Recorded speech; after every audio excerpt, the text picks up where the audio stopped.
Pakalbėkime apie vedybinės sutartis. Dažnas galvoja, kad tai yra įžeidimas ar spjūvis į veidą, tačiau nūdienoje tai yra įrankis kaip oriai išsiskirti. Ir dėl vienos paprastos priežasties. Vedybinė sutartis galbūt ir negarantuos jums dešimčių ar šimtų tūkstančių, bet ką jums garantuos, kad jūs apsisaugosite nuo dešimtis ar šimtus tūkstančių siekiančių kito sutuoktinio skolų. Kadangi pas vyrą ir moterį juk lygios teisės, tačiau lygios ir pareigos bei atsakomybės. Todėl, jeigu jūsų sutuoktinis pasiskolino pinigų vakar, labai tikėtina, kad antstolis jūsų duris pasibels rytoj. Todėl vienintelė priemonė apsisaugoti nuo to – pasirašyti vedybinę sutartį. Vedybinės sutartys būna trijų rūšių.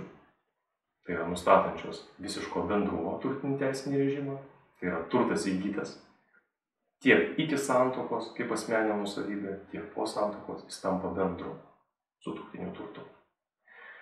Taipogi dalinės nuosavybės turtinis režimas, tai yra turtas įgytas susituokus tampa dalinės nuosavybės teise. Ir populiariausia vedybinė sutartis, nustatanti visiško atskirumo turtinį režimą, tai yra, kas yra įgyta vieno sutuoktinio, tai yra jo asmeninė nuosavybė, kas yra įgyta kito sutuoktinio, tai yra kito sutuoktinio asmeninė nuosavybė.